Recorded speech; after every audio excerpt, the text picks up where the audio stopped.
and I think our viewers have too. What a panel tonight. I got to tell you. Let's not confuse everybody, though. I'm Alex with Reportify. That's Alex Christoforou, and that's Alexander Mercouris. Is that correct? Am I pronouncing that correct? Yeah, you're pronouncing it exactly correct. Most people find it difficult, but thank you very much for pronouncing it rightly. You're very welcome. And can I say also delightful to be here, and something we've been looking forward to as well. Fantastic. Well, thank you very much. I mean, I've been waiting for this for a while because when we had our first live stream a few months ago, I said, Cyrus, you got to be on the panel. You got to talk with these guys. I mean, this is going to be interesting. And the title of the show is The Brink of War. At least that's what is on my channel. And, if you asked me about 6 months ago about Brink of War China, I would have said, no way. But you know what? Things are getting a bit uneasy, and I'm feeling it. Let's head over to Cyrus. And Cyrus, you can introduce yourself to the gentleman. You've never been on. I think you just been on with Mr. Christoforou before, but I think right. Alexander's looking forward to talking to you as well. Oh, absolutely. I'm a big fan of the Duran and the content these guys put out. I'm just grateful I have a different name. That'd be tough for the viewers if we had 4 Alexes. But no, it's really interesting. I mean, I think you guys all know I'm on the ground here in the United States. I've had a lot of interesting conversations, about China with, I moved back about 8 months ago.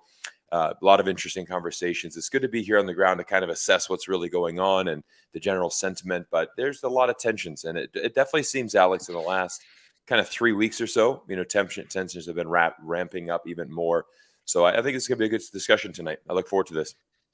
Yeah, and just to add to that, Cyrus, I've loaded a couple of videos up tonight to show, and today, wherever the audience is tuning in from. But I have to tell you, one of the most disturbing videos I watched, this was on, I believe, about a week and a half, 2 weeks ago, by the House Armed Service Committee hearing on Chinese threat after the spy flight. And I encourage everybody to watch. It's a 3-hour video. Of course, we can't play it on the show today, but I'm only going to play you 3 minutes of it during the show today. And there is absolutely no denying, I don't care what anybody says, the Americans are making their intentions very clear here on what they're going to do, how they're going to pursue it. And it was, once you watch that 3-hour committee hearing meeting, it's very clear to me. 6 months ago, didn't even think about it. Now, absolutely. Let's move to Mr. Christoforou, if we could, Alex. And I mean, I've noticed in a few of your last videos, China's coming up more and more and more from you. Yeah. Absolutely. We did a video on the Duran actually about 6 months ago, maybe 7 months ago, me and Alexander, and we had a discussion about the sanctions escalator, which I think is just a fantastic term that Alexander came up with, because it explains the situation perfectly. And it was at a time when the Biden White House placed sanctions on a couple of Chinese officials. And in that video, we just kind of came to the conclusion, this is it. China is on the sanctions escalator. There's no turning back now. The escalator just goes up, and that's exactly what we've seen over the past 6-7 months. And we're going to see the escalator move a lot faster now. And we talked about it 7 months ago, and this is exactly where we are right now, where things are ramping up with China. And we just finished recording a video, me and Alexander, and we discussed China again. And unfortunately, I think the conclusion that we're coming up with is that as the situation reaches an end game in the Donbass, it looks like we are heading, possibly, we're going to head towards a much, much more dangerous and even a bigger, wider conflict. The war in Donbass is wrapping up, and I think the whole world is going to be confronted with a situation where we could possibly be entering a bigger, more dangerous war. Russia, NATO, and even China jumping in. So we're entering a very dangerous period. Yeah. I mean, to add to that. Like I said, about 6 months ago, I thought this would never happen. I thought it was just, the back and forth rhetoric between two power nations. But as you say, you know, the escalator, the sanctioned escalator, I feel it. I mean, you can see it even now in the media shift. I'm seeing a shift going on here. And some of the videos I'm going to play today, there's no doubt that this is the game plan. I mean, they spell it out for us. I guess a lot of people haven't seen the, you know, the House Armed Service Committee, but you watch the 3 hours of it and you would say, really? I mean, is that possible? Are they really talking about it? And I'll play a short clip in a bit, but let's move over to Alexander. I guess you guys have been talking about this for quite a while. It apparently here. Yeah. Absolutely. Now, can I just say, I mean, it is a point that we need to remember when we discuss about this gathering crisis, and we are in a gathering crisis, how utterly irrational it is. You talk about Washington, D.C., and you talk about what was going on at that meeting at the House Armed Services Committee. For the United States to decide to take on China at this time is beyond irrational. It is mad. It is lunacy. The nearest analogy that I can find to it is the decisions that were made in Berlin in the autumn of 1941. And that is a pretty radical thing to say, because I've been looking at some of the economic statistics, some of the industrial manufacturing statistics, which are the statistics which speak of raw power. And it turns out that China's industrial manufacturing capacity is greater than that of the United States and Europe combined. Europe, the United States, cannot keep up with the Russians. And we're talking about the Russians. We're talking about China. We're talking about the Russians. They can't keep up with the Russians on ammunition production, artillery rounds, missiles, tanks. And they're going to take on China, which is an economy immeasurably stronger and bigger than the Russian. It is beyond bizarre.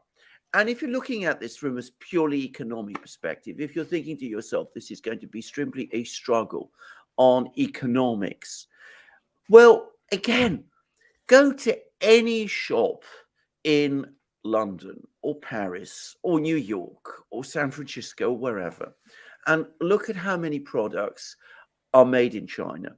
Look at the balance sheets, the accounts of all the big Western companies. See where their biggest markets are now. And you're going to take all that? I mean, that is, it's totally rational. It is geopolitics taken to the level of megalomania. Unfortunately, it shows what we're seeing increasingly is that the signs are there. People are becoming irrational. People are losing control. People are losing control of reality, as they did, by the way, in Berlin. And we're doing exactly the same. And you were talking about the events. You were talking about the House Armed Services Committee. We've had all this talk about the balloon that was flying over the United States. For me, perhaps the single thing that encapsulates this thing more than anything else was I was reading a long article in the Financial Times thundering on about China and about, you know, the threats from China, and buried at the bottom an admission Western officials now accept that the most likely explanation for the balloon is it was blown off course. Was there just a tiny little line in this long, you know, article of tirade article? So the Chinese were saying it as it was all along. And we're still talking on about, you know, confronting the Chinese threat, when it just turns out even this balloon story was a load of hot air, literally. It was absolute nonsense. Let's move to Cyrus. Yeah, good discussions. I mean, it's very interesting because, you know, here in the United States, I was talking with a lot of friends and about this Chinese balloon, for example. And actually, I have a close friend of mine that's here in the Navy, and you know, he has a very good view. He's a very smart man. He's a lawyer. You know, served in the Navy for many years, and he had a very different view of this because he had said the same thing. He said, you know, Cyrus, this Chinese balloon, I mean, yeah, obviously we have a very powerful military. This is something that was so benign that we could have easily, if we wanted to take it out, we could have taken it out. I mean, there was just no need for this to escalate to the way it did. Obviously, it got blown out of proportion. But I told him, I said, it's actually, if you think about it, it's quite remarkable because China, is saying, wow, if we wanted to really disrupt Washington, D.C. for a week, all we need to do is send a balloon in. For 7 days, Washington was beside themselves. Democrats, Republicans, nobody knew what was going on. The entire D.C. was in panic mode over a balloon. And he's kind of like, guys, what's the big deal? Shoot it out. I mean, this should have just been this should have been an internal decision handled immediately. But I think what was good is, I was watching CNN, and in a rare moment of really great truth, Fareed Zakaria, who I find is, one of the more balanced reporters, he said, we have to immediately, question the media and why they are jumping to these conclusions. This is the same media that is, that manufactured consent in Iraq. This is the same media that blew up this story of weapons of mass destruction. So when we're looking at this Chinese balloon, we have to take this with a grain of salt. And he was essentially calling out his own network, which I thought was remarkable, and realizing, that this is not really that big of a deal. Guys, we have to remember, superpowers spy on each other. This is something that we do. But even there you go. I mean, like Alex had said here, or Alexander had said, they even admitted now, White House had to admit, it's like, well, actually the most likely scenarios is that this is, blowing off course. But the problem is that the damage is done. And this is something I've seen a lot in Western media right now just yesterday, they broke this new article. We now believe that COVID-19 is a lab leak. And so they said, based on this new evidence, we believe that this is a lab leak. It's China's to blame. However, as you read the rest of that Wall Street Journal article, it says that we have low confidence in the validity of this report. So it's like, well, what's the point of publishing that then? Because obviously 75% of Americans are just going to read the title. Oh, there you go. It's proven, leaked from a lab in China. This was an attack from China. And it's just very toxic because on CNBC, we have guys like Kyle Bass who continue to go on and on. I mean, Kyle Bass has come on mainstream media here and said things like, the Chinese government has manufactured this. If you haven't noticed, it attacks Caucasians much more than Asians. So they've obviously developed this to attack the Caucasian race. This is just absolutely ludicrous claims that are just beyond racist and just absolutely. It's just hard to believe that a guy like this would be saying this stuff on mainstream media, but yet he's the voice that people are listening to. So it's a very dangerous time right now. Yeah, and voices that, yeah, please do, Alexander. Go ahead. Yeah, I just wanted to say I read that Wall Street Journal piece, and immediately there was one thing that stood out for me right at the start, was that one of the two journalists who wrote it was a gentleman I very much well remember. During the run-up to the Iraq war, and he was one of the strongest supporters of, the claim that there was WMD and all kinds of problems and dangers of WMD in Iraq.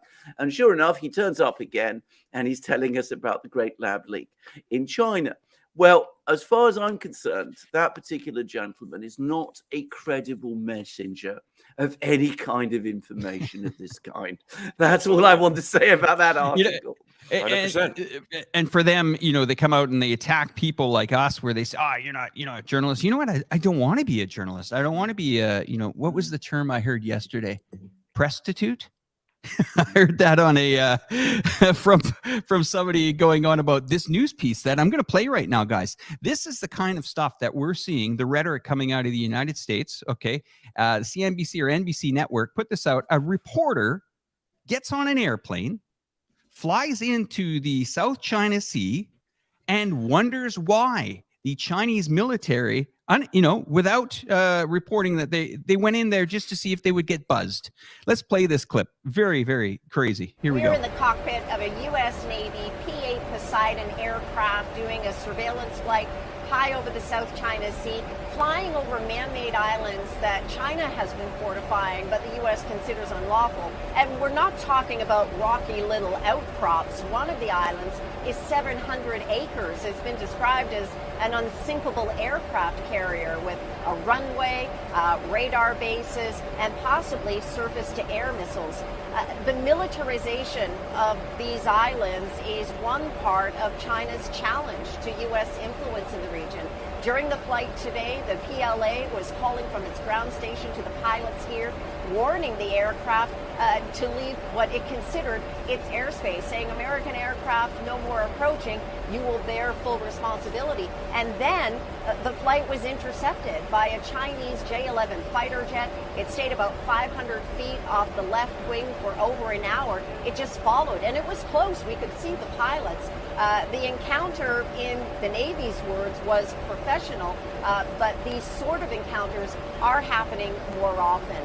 A more assertive China, along with deeper ties to Russia, as well as the positioning on Taiwan, is opening a new front here, and it has the U.S. and allies in the region now beefing up defenses, like that recent deal to have access to 4 new military bases in the Philippines.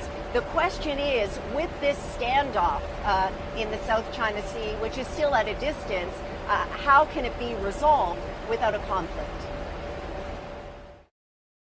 How can it be resolved without a conflict? That's the one line that stuck with me. The other one is could I get on a commercial airline leaving China, let's say Chongqing, fly over the west coast of the United States and live to tell the story?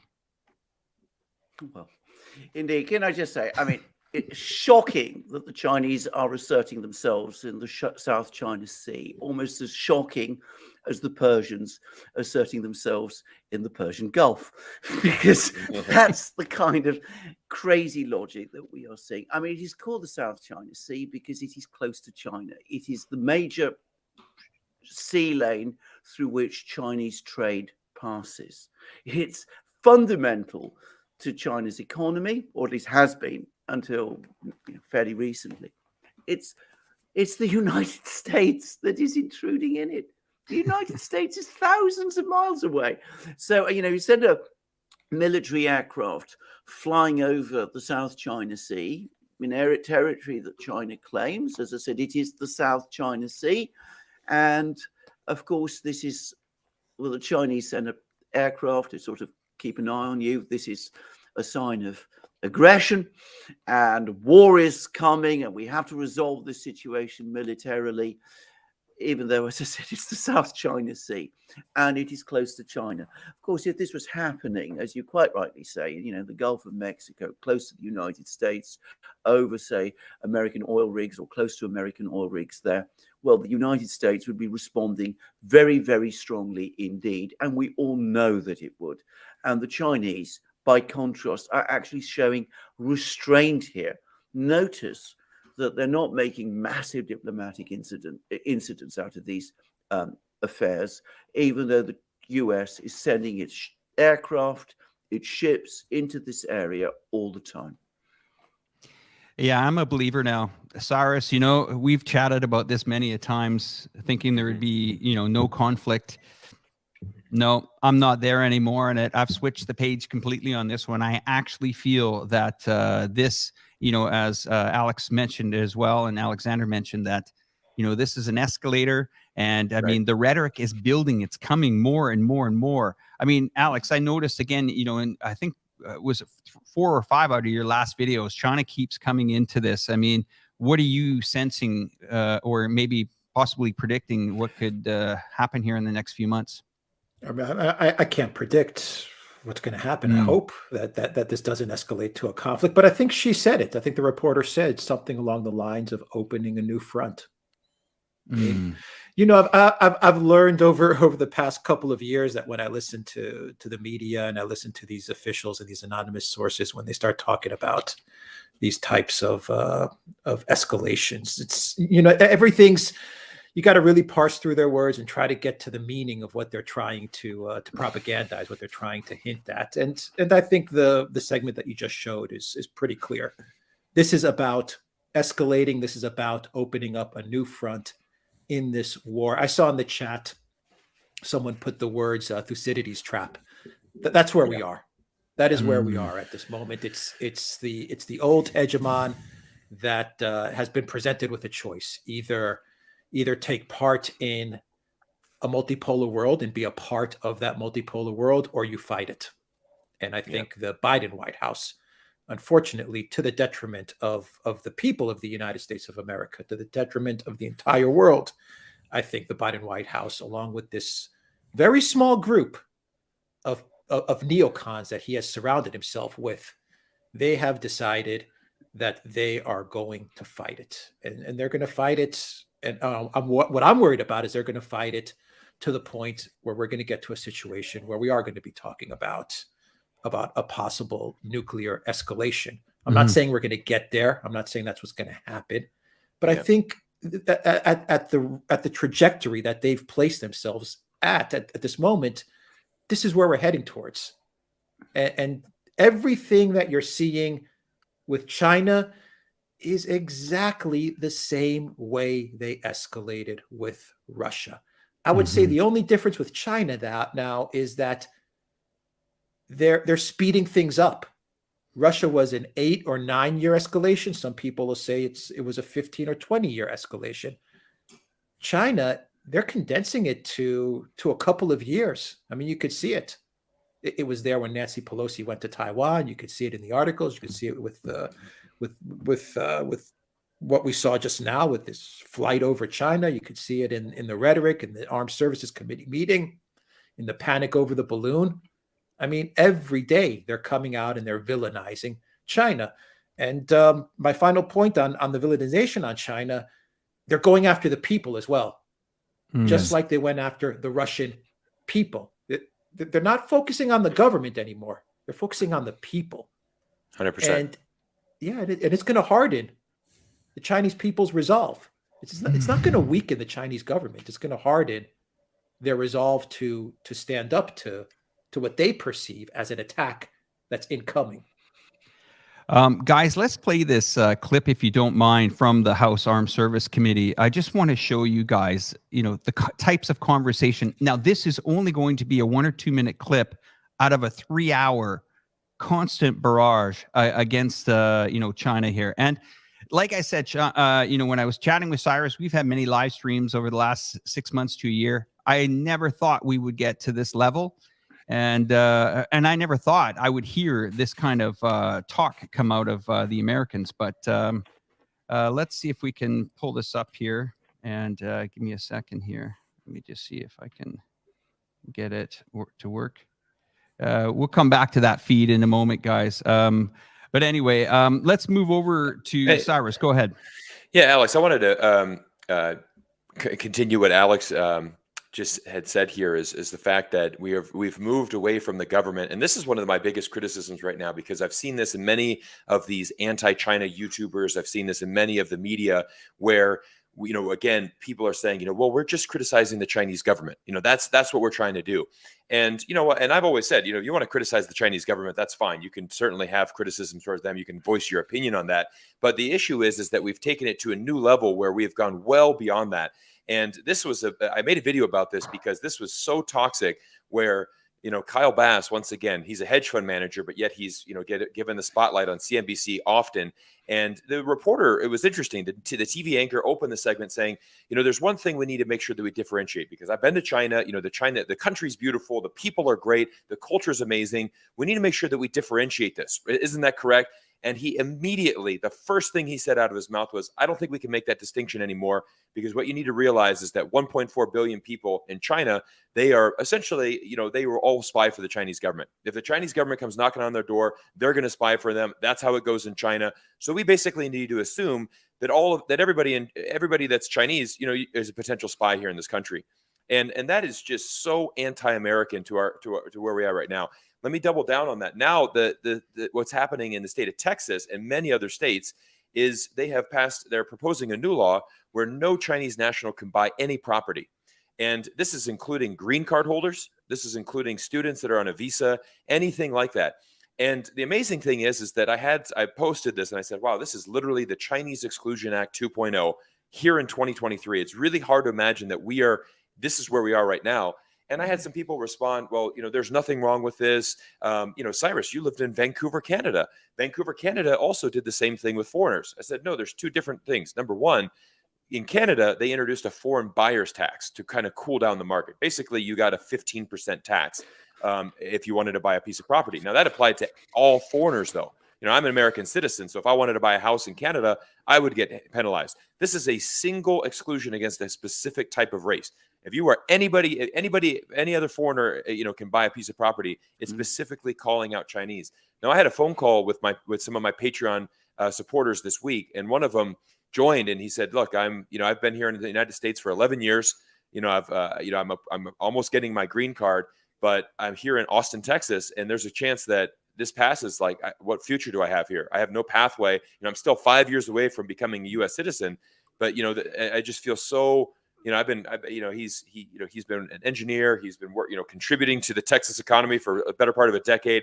Loves it there. Has friends. His whole community is there, and he's like, I'm just so saddened by what's happening in this country because of the passport that I hold. And I was like, if it passes, I'm going to leave Texas, and it's sad. And I'm like, that's where we are just getting to this. It's just incredibly sad to witness what is happening inside of this country. And again, it's not towards the Chinese government. It's towards the people. It's towards the country. And that distinction has been completely lost now. Okay, so Cyrus, I got this clip lined up. If you guys don't mind watching, let's roll it, Galway. All right, let's have a listen here. Whiteman Air Force Base really reconfirmed what we already knew, that China is our #1 national security threat. We cannot allow China to walk all over us and outpace us militarily. When we project weakness on the world stage, as the Biden administration has done, China and other adversaries will take advantage, and they are. I'm extremely, extremely concerned about the lackluster approach the Biden administration has utilized with our armed forces. We are not moving fast enough when it comes to ramping up our military capabilities to meet the threats of today and the future. Heck, we're more concerned about which pronouns we're going to use than we are defending our great nation. Currently, we have the smallest and oldest bomber force since post-World War II, and China surpasses with the world's largest navy. I sincerely hope that, especially after the Chinese balloon fiasco, that we wake up as Americans, as a nation, to accelerate where we can the necessary military assets to deter China. And now my questions to each of you. I'll start with you, Admiral. Do you agree with General Minahan's assessment? Will we be at war with China within 2 years? No.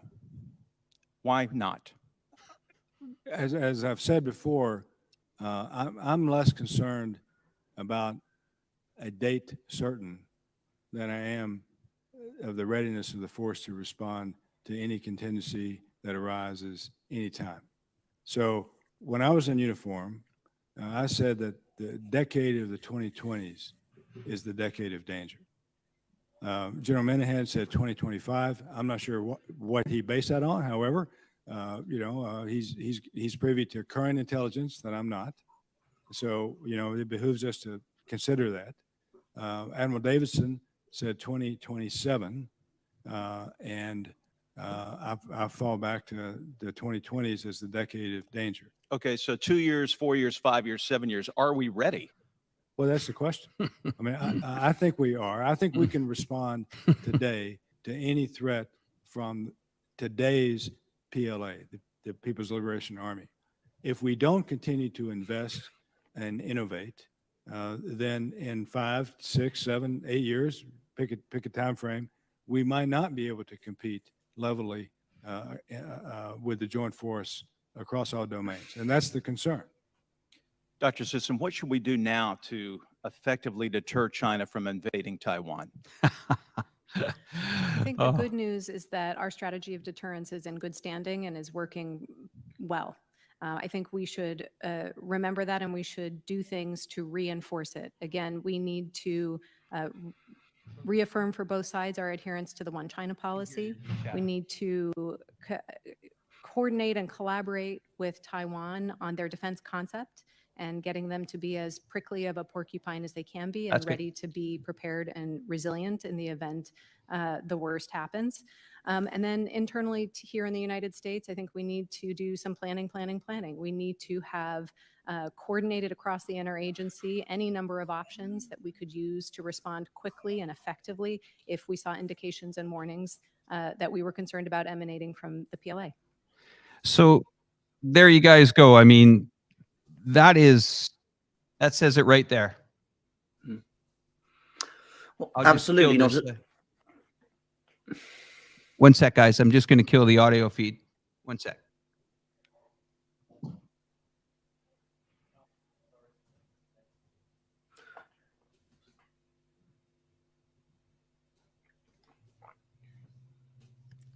Okay, we're all good. Sorry. So, what do you guys think of that?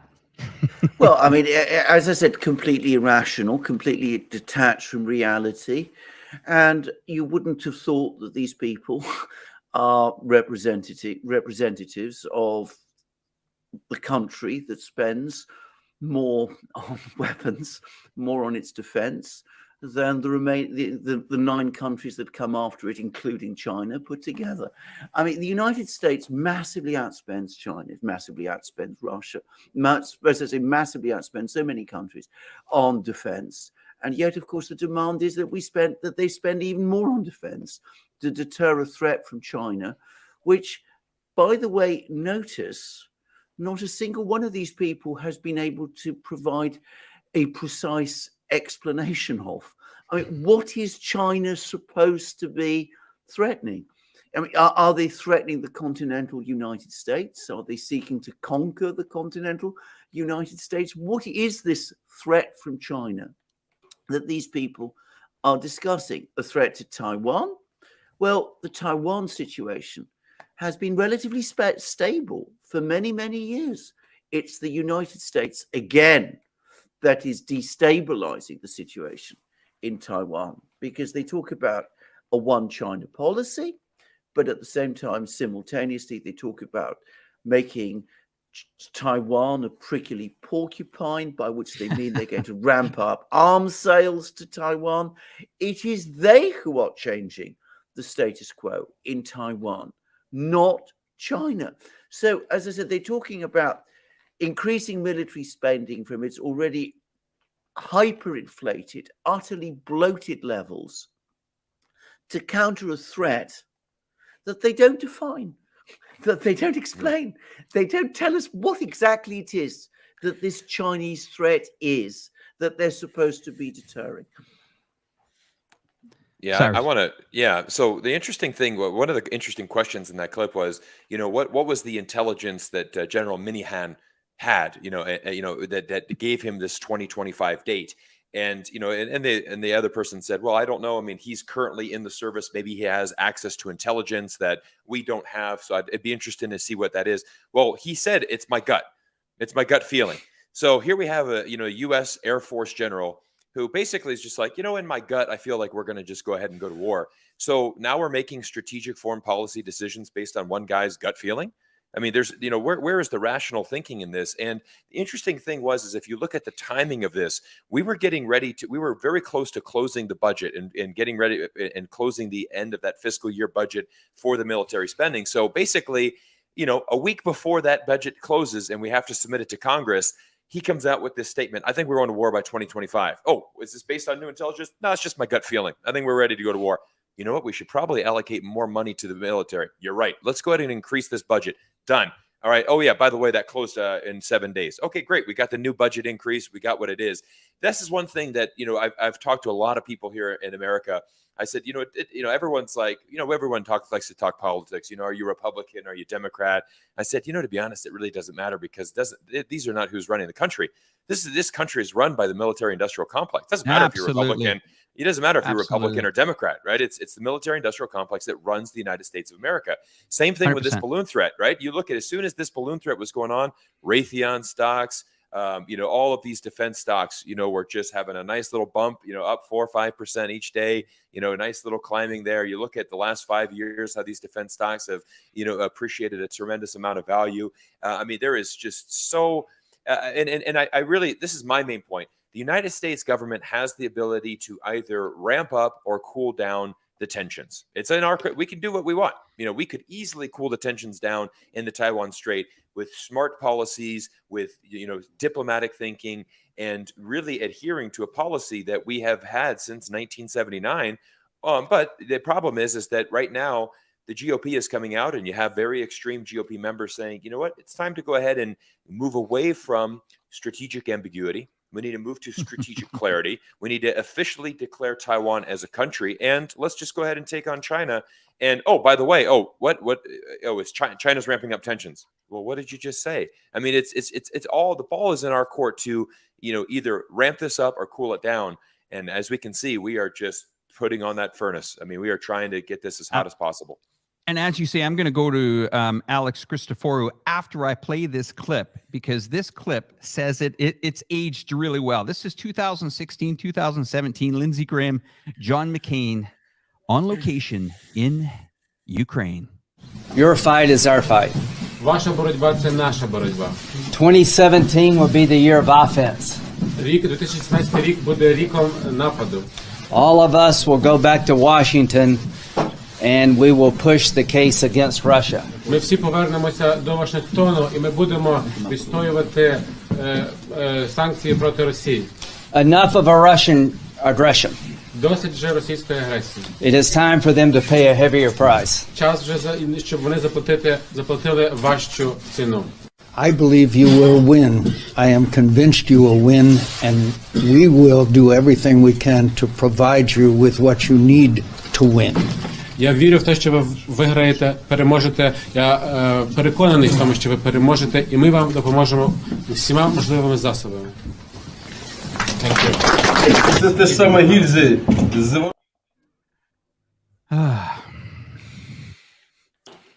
Alex Christoforou, over to you. No, I want to just follow up on what Cyrus said. He's 100% right about this going to war over a hunch is ridiculous. But this is the United States, 2023. It's all emotion. The whole thing is run by the whole Biden White House is run on emotion. And so is the United States ramping up with China and about to go to war with China because Milley has a hunch? Absolutely. Absolutely. Just like the U.S. got involved in Ukraine because Victoria Nuland has some bone to pick, some emotional bone to pick with Russia. Absolutely. And McCain and Lindsey Graham and Lindsey Graham back in the day were also upset with China. And Lindsey Graham is going on and on now about China as well. He's getting on the TV circuit and he's talking about China's aggressive nature and aggressive posture. And, it's Ukraine. We're going to support Ukraine for as long as it takes. And Taiwan's going to be this prickly porcupine. And you can see they're already building the narratives. They're already setting the stage for what's about to come. It is copy paste of what they did to Ukraine. They're now ramping it up with China. And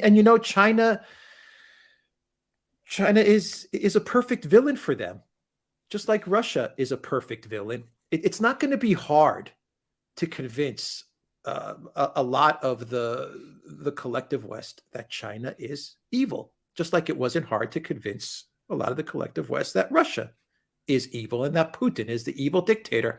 Xi Jinping now is going to be the evil tyrant dictator. You can throw in the pandemic as well. That's going to play really nicely. The balloon story plays really nicely. You can see that they're starting to, the script writers are weaving the story together, and a lot of it is based on emotion, and that's what's going to lead the U.S. to conflict with Russia, just like it's exactly what has led the U.S. to conflict with China. I mean, that's exactly what led the U.S. to conflict with Russia and Ukraine.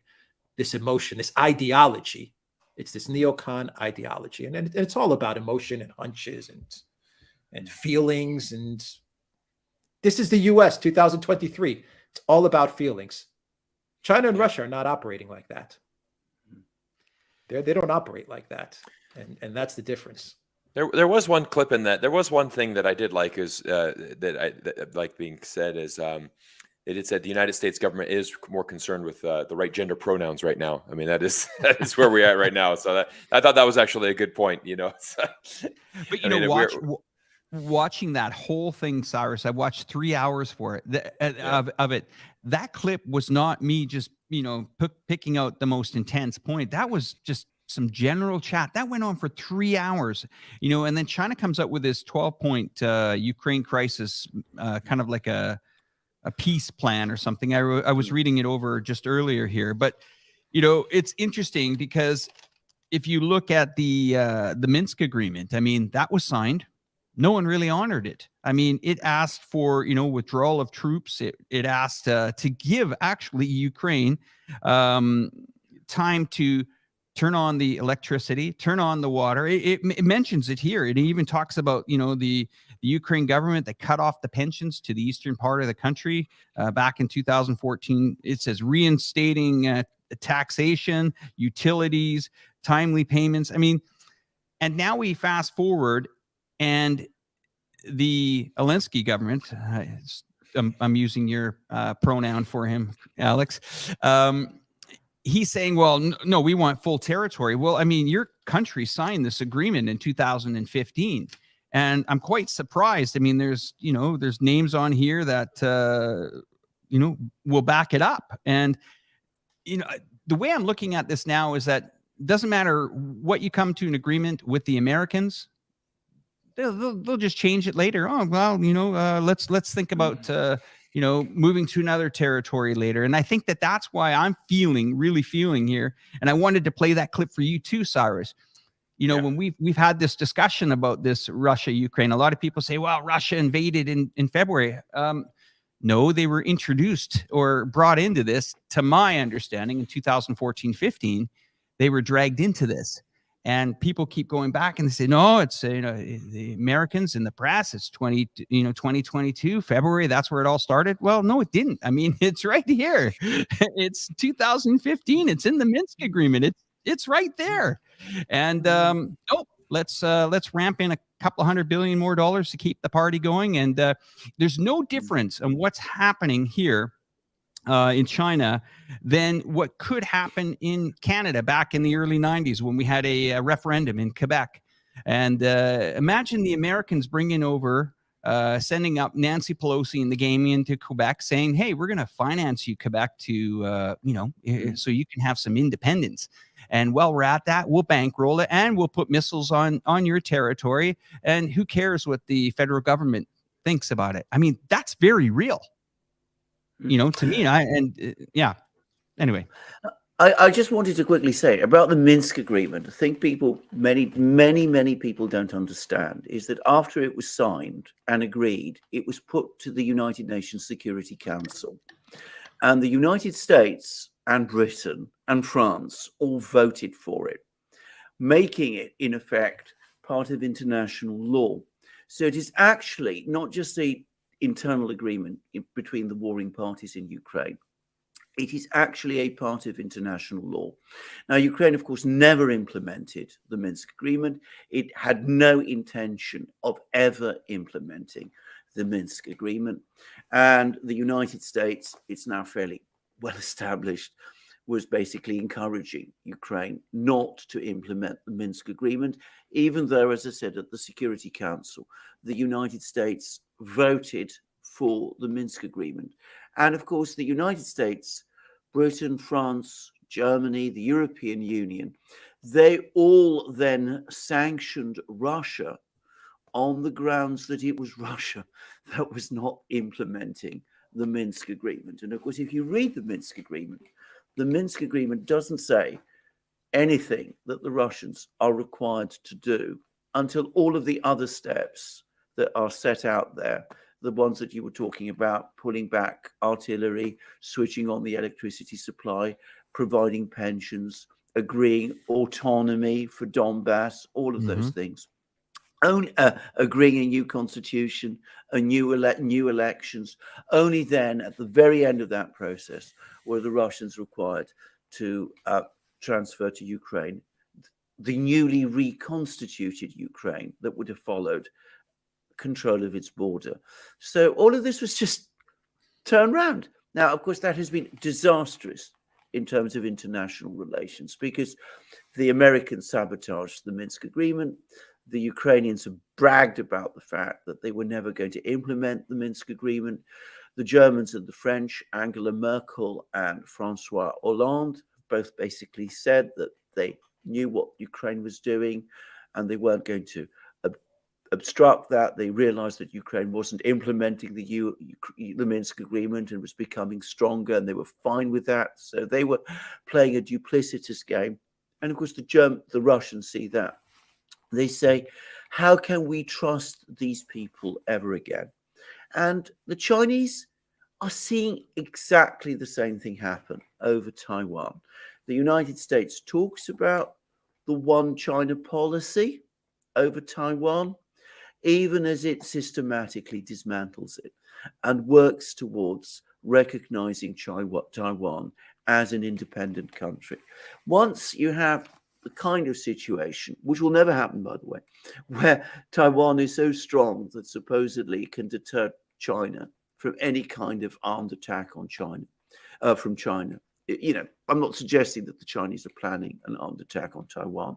If you follow the logic of what happened, if you repeat the logic of what happened with the Minsk agreement, you can very easily see that the point will eventually come where Taiwan formally declares independence from China. It's militarily strong, doesn't have to fear China anymore, or so it thinks, and the United States will recognize it because that's the same direction of policy that's been followed over Taiwan as over Donbass. And the Chinese, who are extremely realistic people, they can see that for themselves. Now, one of the things I do on the Duran is I regularly read the readouts that the Chinese Foreign Ministry provides of its Chinese government interactions with US officials. And I found that there was one fairly recent, about a year ago, in which Xi Jinping said this directly to Biden himself. He said, you always tell me directly that you believe in and observe the one China policy, but then you go away and all the actions of your administration show that the opposite is the case. So the Chinese can see it. The Americans obviously are doing it. The Chinese can see what happened over Minsk. Of course they can. The Russians are there to tell them what happened over Minsk. And the whole system of international trust and possible ways forward for diplomacy is gone. Everybody can see what the United States is up to over Taiwan. And of course, it all points in the same direction towards a conflict there. Yeah, I don't see this de-escalating anytime soon. I mean, my concerns are, as Alex Christoforou had mentioned earlier, that it seems to be, moving faster than actually what all of us anticipated. I thought that this was, it wasn't even in my atmosphere of something happening, but now you can feel the media has jumped on it a lot more. The Zelensky is kind of losing his limelight a bit. I think he's running out of people to beg money from, and it's kind of really shifted now. The media has starting to use those trigger words: adversaries, ready for combat. How can we ready our military? Are we big enough? Do we need more money to arm them? I mean, NATO's ramped up. I mean, I feel a little bit sorrow for the Swedes that have sacrificed about 2% of their GDP to fill up their backyard with a bunch of military equipment. But we've also seen that in Estonia as well. I mean, what they said they wouldn't do, they've done. And this is where we are now. Cyrus, I mean, your thoughts on this? Well, I think it just goes back to what I said earlier, as far as, the U.S. has the ability to either ramp up or cool down tensions. And I think so much of this is what we're seeing is China being villainized. We're seeing that, again, attacks against the Chinese people in general. I mean, there's a very negative sentiment. I mean, I was in New York City in December, and I had a chance to meet with a group of Chinese American businessmen and women, and they we sat down for dinner. Many of them were fans of the channel, and the biggest thing that you're getting from this Chinese community is almost this feeling of a betrayal. Like we're all, and this entire group is naturalized American citizens who have been very active. Obviously, in New York City, amazing Chinese community, great business community, and so many of them just felt so sad that this is the state of America. And it's amazing is that even for so many of these, naturalized American citizens, I mean, they're very open to China. I mean, they're very proud of their homeland. I mean, many of them had left China, but they've seen this incredible progress that China has made. And it's more of like, how do we find a way that we can work together? But there's just no interest in that at all anymore. Everything has shifted, and everything is about confrontation. And we look at, for example, I saw this other article, or sorry, it was a YouTube video from, I think, Sky News in Australia, and it had all of these missiles lined up on the thumbnail, right? It's all these red, these Chinese missiles, and it's like what we need to do to prepare for war. You had 60 Minutes Australia, they had a picture, it was about a year ago, they made a video, it's called Poking the Panda, and you have Xi Jinping with a bunch of missiles. I think that video did over 10 million views, and everything is, China's going to attack us, and I think I saw a poll in there. It's like over 60% of Australians believe that China is going to attack them within the next 18 months. And it's like, guys, let's have some rational thinking. China's your number one trading partner. Like, what would be the reason that China would just come and attack Australia? I mean, there's just no logical thinking there. I mean, I had a gentleman that was arguing in my comment section saying, well, this balloon is a lot more serious, Cyrus. Imagine if they had a nuclear bomb and they dropped it in the center of the U.S. And I'm like, just answer me one question. Why would China drop a nuclear bomb on the U.S. right now? Like, what's the reason? I mean, certainly they need a reason to do so. Can you explain that to me? And it's just like, well, you're biased because, you don't think China's going to do it. I'm like, well, yeah, like there's no reason for them to do that. But it's just this irrational fear. And again, I mean, this is what we've seen. I mean, this is the same thing. We go back to 2003, the manufacturing consent. And that is the big issue here. Same thing. We go back to the Vietnam War. Right, we convinced Americans that this is the domino effect. If Vietnam stays communist, it's going to have a domino effect, and every country in Asia is going to become communist, and we're going to lose our, the values of democracy. This is why we need to fight this. We pulled out Afghanistan. We pulled out. I mean, for the United States, I mean, we've had a horrible track record of winning wars that we've started. I mean, we've been absolutely embarrassed in Afghanistan, and spent $2 trillion and then basically pull out to turn it over to the same people that we invaded 20 years earlier. I mean, it's just ludicrous. It's very sad. Yeah, I mean, you make an interesting point there when you're talking about, the Chinese feeling betrayed, but we're seeing this in all levels of business too. We're seeing it with university students. They were glad to take, $150,000 to, give a degree to university students in the East Coast of the United States. But then when it comes to get the visa to extend or to do some internship at some of the companies, no, we're not going to do it anymore. And I'm hearing so many stories of Chinese coming back after they've done their degree. They would say, hey, I wouldn't mind working 1 or 2 years in the US, get some experience. Boom, not going to happen. And I'm hearing this story over and over and over again. So now they're going after the education. Okay, fine. They've went after the businesses. And I'm just hearing today that there are plane loads leaving China, going to Europe, for businesses opening up, working together on a lot of these trade routes that China has really invested in. Even during this pandemic, there was a lot of investment in, the ILSTC, the International Land Sea Trade Corridor, the Belt Road Initiative, which is, once again, we remember that they were trying to say to a lot of these countries, hey, this is a debt trap for you. You take this money from the Chinese and you let them build your ports and you let them build your infrastructure. And if it doesn't make money and, and that it's rolled on. They're going in cycles here. They've gone after the education. They've gone after the business with the tariffs. They've gone after, and they just can't stop them. I mean, so let's fight them, right? And that's where I think it's going. Let's move to, if we don't mind shifting a little bit to the Ukraine here. in the last couple of weeks here, we've seen some interesting things always going on there. I want to go to Alex Christofori, if you don't mind. Maybe you have some updates on your thoughts on the Ukraine. I know my audience is probably new to you, both you guys. I mean, Alex Mercouris has not been on the show before, but you guys do excellent coverage of this area, and just want to. My viewers, maybe Cyrus's viewers, haven't seen your content, so maybe you guys can tell us a little bit about yourselves, and then about what kind of stuff you guys are following at the moment. Well, I mean, for Ukraine, I think the big news with Ukraine right now is what's happening in Bakhmut, and we are at the final stages of the Russians either encircling or getting very close to a complete encirclement, a cauldron of Bakhmut, and Bakhmut. When Bakhmut goes to the Russians, well, then that will be the beginning of the end for the conflict in the east of Ukraine, in Donbass. And then it goes back to what we were saying in the beginning of this live stream.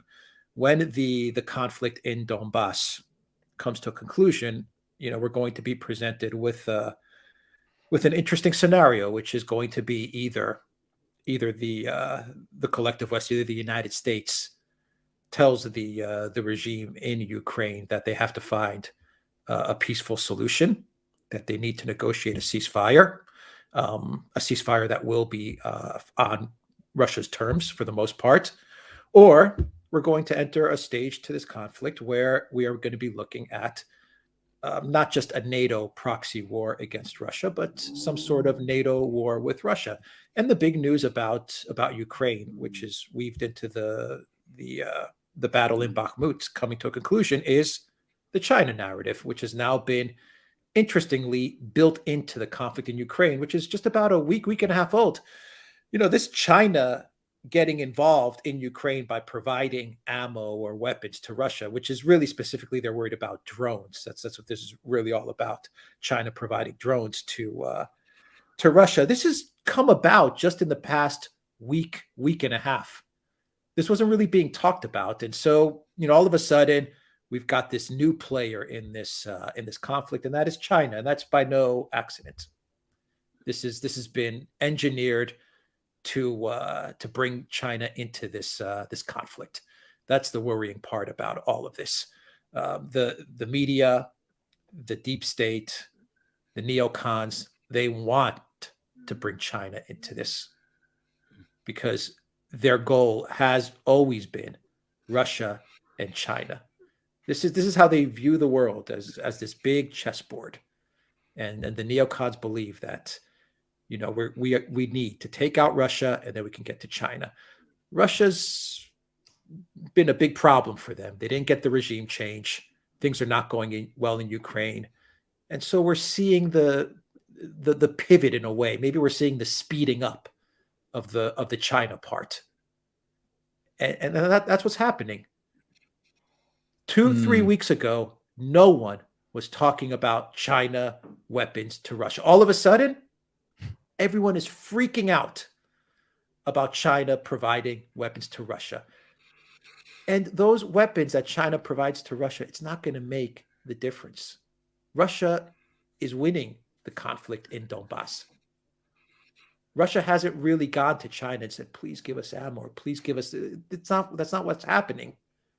I mean, Alexander can explain it much better about the situation in Bakhmut and the drone situation and what's really happening with this China to Russia weapon situation. But this has been purposefully inserted into the conflict in Ukraine. China's been drawn into this, not by Russia, but by the Biden White House.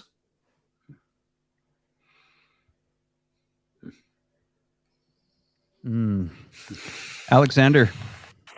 Well, I think Alex is absolutely correct. And of course, bear in mind something, that in fact, this conflict, the conflicts in Ukraine, the conflict with Russia, always there's the shadow of China, hovering over them, over the whole thing in the mind of some of these people in Washington, because you're absolutely correct. The point is absolutely correct. The real obsession is with the fact that China and Russia have now become so friendly towards each other. Right at the start of the administration, there was this extraordinary article written for the Atlantic Council's magazine, which was absolutely ferocious article about China. It already started to talk about Xi Jinping as, a dictator, an enemy of the world, of the United States, all of those things. And in this article in the Atlantic Council, it suggested that the priority must be to try to draw the Russians away from China by making concessions to them. And then you could see the debate, you could almost follow the debate going on within the administration, because then the other side came back and said, look, we can't make any concessions to the Russians. We got to break the Russians instead. And there was an article in the National Interest by a former State Department official. I think his name was Wes Marshall. I may have got his name wrong. But he comes along and says, what we've got to do is we've got to engineer a defeat for Russia in Ukraine. And that will then enable us to basically regain control or gain control of Russian policy and redirect the Russians against China. And he gave the example of how Bismarck, after defeating the Austrians, then basically gained control for Germany of Austrian foreign policy. A completely wrong analogy, by the way. So you could see the sort of debate happening. And that article in the National Interest came out in August 2021. And then, of course, a few months later, we had the war in Ukraine. Now, the war in Ukraine, from the perspective of these people, people who were behind these policies, hasn't gone well. First of all, as Alex correctly said, in Donbass, which is the critical battlefield, Ukraine is clearly now losing. I don't think anybody now is in any doubt about that. The sanctions war on Russia didn't succeed. The Putin government has not been overthrown. Hillary Clinton has now echoed Zelensky. She's come out and said that Putin's inner circle must now remove him. Well, they're not going to remove him. Why would they want to remove him and face massive political problems in Russia if they did a thing like that? And there's no indication that they want to do that. So the game of, detaching the Russians from the Chinese, either by winning them over through concessions or by breaking them, hasn't worked out. So you can see that, you move on to the next stage. You now, instead of detaching the Chinese and the Russians from each other, you conflate them. They become one enemy. And you have all kinds of outliers in the media talking about that. We have in Britain a very, I find him very disturbing British politician, Tobias Ellwood, who is the head of the House of Commons Armed Services Committee. We have one too, and he's the chair of it. And he's now written an extraordinary article in the Daily Telegraph in which he talks about the Chinese-Russian axis. He uses that phrase somewhere, and he talks about how this is the great threat to the world. And of course, he plays up the Chinese weapons to Russia. As Alex correctly says, the Russians haven't, so far as we know, asked the Chinese for any weapons. And at the same time, Wang Yi is present in Munich. People are extremely nervous about his presence, by the way. I mean, that was one of the interesting things about Wang Yi's visit. He goes to Munich. He dominates the Munich Security Conference without actually saying very much. He goes to Moscow. He meets with all sorts of important people there.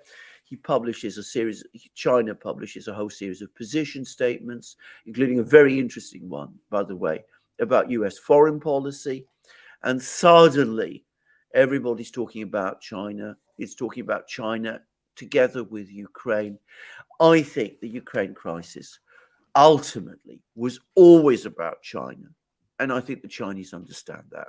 And I've explained why.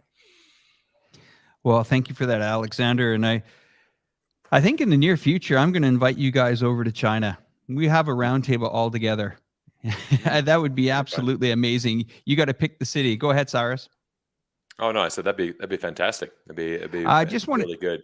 No, I mean it's an interesting one, guys. I've actually got to sign off here in a couple of minutes. Thank you. It's a school day for me. I got to get the kids ready for school in a little bit. I'm going to keep my end going. So anybody that's watching on my channel, I'm going to keep it going as we've got a great panel here, and I know you guys want to continue. But I just want to say thank you for having me on today, Alex, and all three Alexes. It's been fantastic spending some time together. And I think it's important because, we've had quite a lot of people here on the stream this evening, and it's important because it gives us an opportunity to, discuss these things and get in the more discussions we have, that people are getting educated and just kind of looking at it from a different perspective. Because I know here in the United States, I mean, we have one message that the media is saying, and even I'll be the first to admit I'm not an expert on Russia-Ukraine matters. That's why I try to educate myself and really try to understand as much. And I've always been one, and I think that's been my approach to China when I moved there 15 years ago, was let's go in with with an open mind, and let's try to understand and learn what's really happening. Because even for many people in America, they have a very negative assumption of what life is like in China, and it's always a bit different, right? Until you get on the ground and really experience it there. So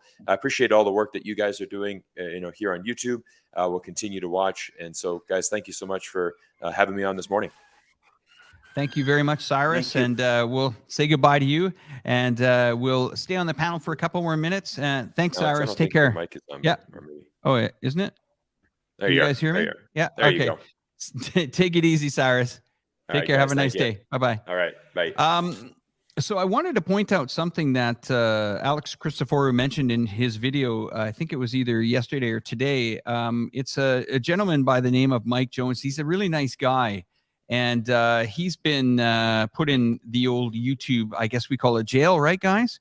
If we could pull the panel up, guys, that would be great. So I think that he's going to, I guess, pivot a little bit of his audience to Rumble. Is that the best to say? Subscribe to his Rumble channel?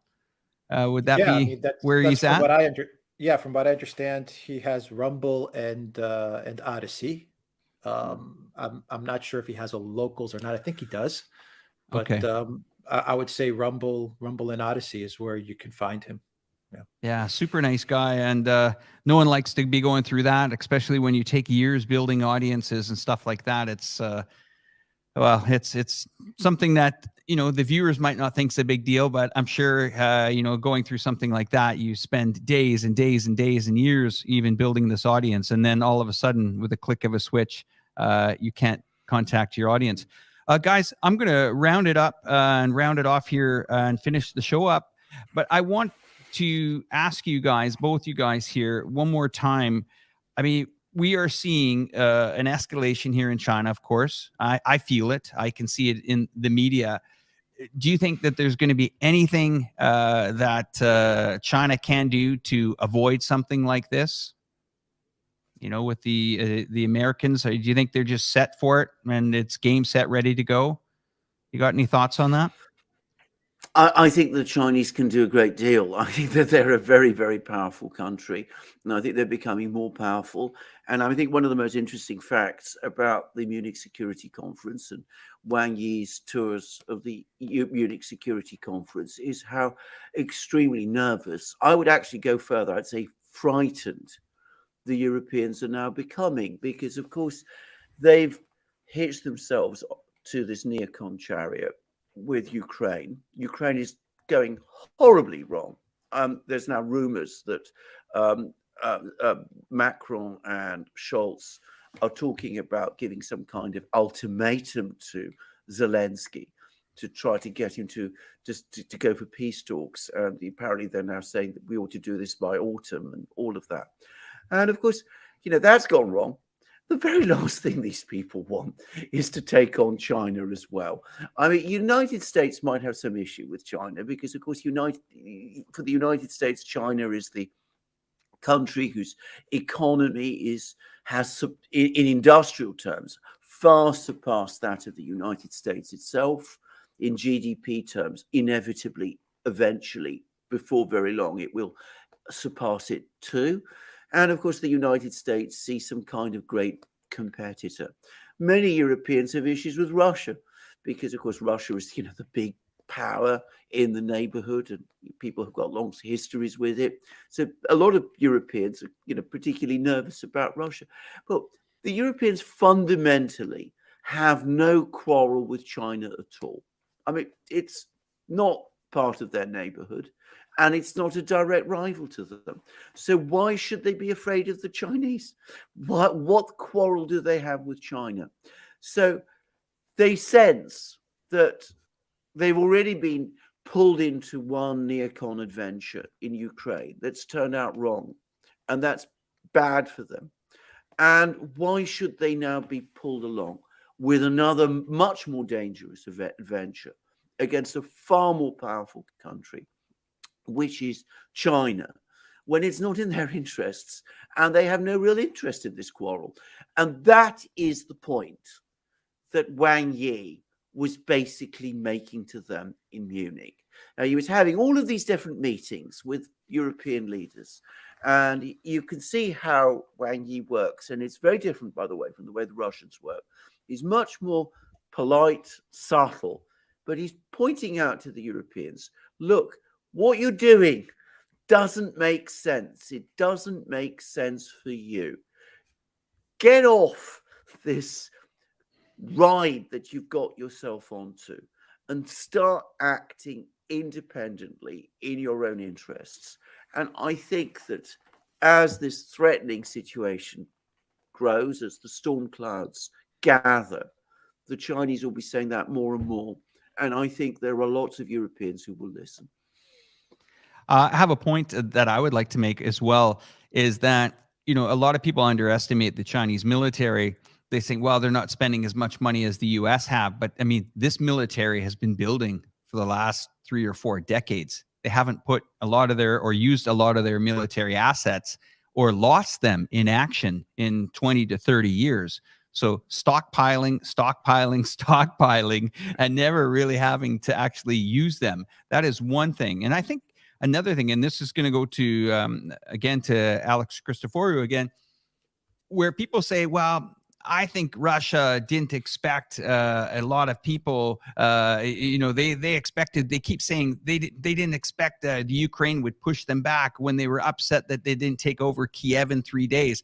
I think what a lot of people don't understand is that Russia is handling themselves fighting NATO, the Americans, as well as the Ukraine. I mean, how many countries combined is that? And they still can't get anywhere with these guys. Over to you, Alex. Well, I mean, the whole siege of Kiev narrative, to me, in my opinion, was just another misdirection. I mean, okay, you can call it a lie, but it's all misdirection. Everything they do is smoke and mirrors. And the Russians were not looking to take over Ukraine in the first month and a half of the special military operation. What the Russians wanted is they wanted to get the Zelensky regime to the negotiating table, and they wanted his government to just say they're gonna be neutral. That's it. I mean, was it so difficult? When you go back a year and a half, and just go back and read all the articles and go over everything that brought us to where we are today, all of this is about Ukraine saying that they're going to be neutral. That's it. That's all that this was about. And that's all that Russia was looking to do in the first month and a half of the conflict. And they almost got there. We know now from the Prime Minister of Israel that they were very close to getting some sort of deal put together. We know that that in Turkey, in Ankara, they were very close to getting a deal. But who always ruined it? It was always the U.S., the Biden White House. The Biden White House. You want to find out where all of this problem is coming from? It's the Biden White House. That's where all of this is originating. And they told Zelensky not to agree to a deal that the Israelis were trying to broker. And then they sent Boris Johnson, and they ruined the deal in late March, early April. And that's, you got to look at Ukraine. I'm seeing Ukraine as 3 chapters. The first chapter was a conflict between Russia and Ukraine that we were very close to getting a resolution. Follow the Minsk Accords. Let's accept neutrality, and we're all good. It didn't happen. Then we moved into a proxy war between Russia and NATO. That's what we're seeing now, is a proxy war. And pretty soon we're going to enter chapter 3, which is going to be a hot war between Russia and NATO. And we're quickly moving towards chapter 4, which is where China comes into the picture. Now, I hope we don't get to chapter 3 or chapter 4. I hope we don't get there. And we can just end on chapter 2. But, we say it all the time. The neocons have no reverse gear. Yeah. Like I said, I thought I didn't even imagine to be in this position where we are right now, but we're in it, and I feel it. You can see it continually see it in the papers, but it's not just that. I think what really bothered me is I'm not sure if you guys did watch it, but that the House Armed Services Committee, when they spoke for 3 hours about it, and I want the audience to I'll put a link in my description below about it. It's 3 hours. It's a long watch, but I tell you, they spell it out exactly what you guys are saying. Okay, how can we escalate? Well, what if we push this button? Well, we're not sure if we're going to get a response from China. Why don't we try that? And it's like their whole gameplay book is out for everybody to read. They're not even hiding it anymore. It's crazy. I think that's entirely. I mean, it is irrational. I mean, this is the thing to understand. It is irrational. The policy of confrontation with China is ultimately irrational. Just as many of the claims that have been made, like the Chinese being assertive on the South China Sea, are absurd. So it's a combination of the two. It's both irrational and absurd. Can I just say a number of points? Firstly, the point about the fact that there's now growing discrimination against Chinese people in the United States. That is terrible. It is wrong. It is almost certainly, in fact, it is definitely illegal. And it is completely different from the underlying ethos of the US Constitution and, of course, of the best traditions in Europe. It would be illegal here in Britain to discriminate against people on the basis of their nationality. And yet it's happening. It's happening with Chinese people in the United States. It's increasingly happening against Chinese companies in Britain, by the way. There's now growing moves to try to prevent Chinese companies acquiring assets or trading or doing deals or businesses here in Britain. And of course, national security is always trotted out as the explanation, even though in more and more cases, you see that there's no real connection at all with national security. But the other thing I wanted to say, and it comes back to a point that Alex was making, that unfortunately, just as Russia was an easy country to sort of portray as a villain, the same unfortunately is true of China, because one of the problems I encounter both about Russia and about China is that many people in the West actually don't know either of these countries at all well, but they assume they know everything about them. And in fact, they are completely wrong. Their knowledge of both countries is profoundly flawed. Now, I was very interested in Chinese art. I take an interest in Chinese art. I was very drawn to Chinese painting, for example. I was very drawn to some parts of Chinese literature. One of the reasons I was attracted to Chinese painting is if you are interested in Chinese painting, you very quickly discover that it is always scenes of peace, never scenes of war. It's always about peace. Chinese literature is rarely about war. When it is about war, in books like the Romance of the Three Kingdoms, or water margin or those things. It's about internal conflict within China. It's not about wars of conquest. This is not an expansionist, aggressive country at all in that sense. But if the Chinese are put under pressure, they will defend themselves. They defended themselves heroically and very successfully against the Japanese.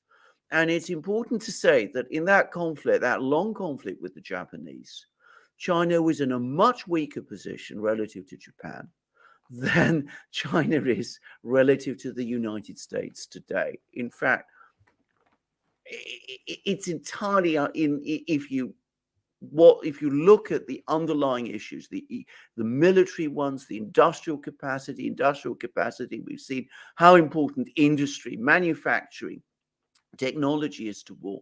It's the Chinese actually who have the advantage. And I think very few people in the West understand any of these things. Yeah, I have to agree with you on that. We see it all the time here. I ask a lot of people that have come back from America lately what their thoughts are, and some of them just say they don't feel welcome anymore. They feel that, of course, there's been a change in the last few years, and a lot of the universities here now are, filling up with the students that used to go abroad and now that are staying here in China and getting their education. We had a forum just a few days ago about environmental things, but I have to tell you, the students were definitely prepared for their opportunity to, speak about their thoughts on certain topics. And I feel that that's how the Chinese, represent themselves when they're going around the world. They're very open-minded to cultures. They study these cultures before they go in there. And I can't speak for all Chinese, but I can say from my experience that most of them, they do not want this conflict. They are not looking for problems. They aren't out there aggressive. They will take in the information, as you said, just like the government here. They're only going to take so much being pushed around. And hey, if they're ever in a situation where they have to defend themselves, you better believe it. They're going to be ready, and they are ready. So let's hope we don't get to that. I just want to say to all the viewers again today, thanks to the two Alex and Alexander from the Duran as well. All the links are in the descriptions below. And what I will do after the video is pin all of them in the first comment of the video description area. They're already in there, but we'll put an extra pin in there as well. Thanks again to Cyrus Jansen's audience for joining us as well today. Guys, I'm going to hand it over to you. If there's some other things that you guys want to add to the show, that would be great. If not, we can round it up, maybe 1 minute or 2 minutes each. That would be great. And it's been a great honor to have you guys on here. I watch both of you guys every day. So every single day, and sometimes I get worried if I haven't heard from, Alexander, your chats are fantastic. And then I wait and I'm thinking, where's Christopher? Why isn't the video out yet? Oh, there it is. So great. What a wealth of information. And if the viewers haven't subscribed to these channels, man, do it. Just do it. And they got a great website and so many things. Okay, so I'll hand it over to Alexander, then Alex, Christopher, and then we'll wrap up the show. How's that sound? Yeah. Thank you. Well, first of all, I think the first thing to say is to thank you very much for being on, inviting us here, for introducing us to Cyrus, and that was enormously amazing insights, and it's been great to be on this channel. Now, I do want to end on an optimistic note. We are in a very difficult period of time. The United States is responding very irrationally to the fact that it's not going to be the biggest power in the world for very much longer, and it is behaving in a very dangerous way. I think that ultimately we will get through, and I think when we get through this difficult period, what we will come out with on the other side will be better, because these policies that we're seeing, this alarming, crazy stuff that we were hearing on the House of Armed Services Committee and those sort of things. Ultimately, Americans, ordinary Americans, have no interest in. They're not really something that they're going to benefit from. And I am absolutely sure that most American people do not want to see their country at war, either with China or Russia or with anyone else. And I think that is the fundamental problem that all of these people at the center of power are going to, in the end, find insurmountable. Already you see that over Ukraine, where you can see that public mood is shifting against supporting the war in Ukraine in the United States. How much stronger will it be when it comes to China, which is so much more powerful than Russia is today? Mr. Christoforou, over to you. Thank you for inviting us to this show. It was great to be on here with you, Alex, and with Cyrus as well. Fantastic show. And I'll just second what Alexander has to say. I mean, I think things are looking very tough and very difficult, but we are seeing an anti-war movement crop up. We are seeing this. We're seeing it in the United States. We saw it over the weekend in Germany. We are seeing it in Italy as well. In Italy, there was a protest, and I believe they blocked one of the ports that the Meloni government uses to send weapons to Ukraine. And in Berlin, they put a tank in front of the Russian embassy. And I'm convinced that the foreign ministry of Germany, Annalena Baerbock, must have given the green light to place that tank in front of the Russian embassy in order to mock and provoke the Russians. But what did the Germans do? They put flowers on the tank, and they put roses on the tank, and they covered the tank with flowers and roses. And I think that was a very strong statement from the German people. So I think that's a sign of hope. If once Germany starts to mobilize towards this peace movement, then I believe that we are going to avoid a catastrophic escalation. For me, one of the key countries is Germany and the German people. And what I saw over the weekend was, I think, should provide everyone with some hope. So I think that's a good way to end the stream. Well, thanks for those kind words, gentlemen. And it's been a pleasure. My team, thank you guys in the back there at the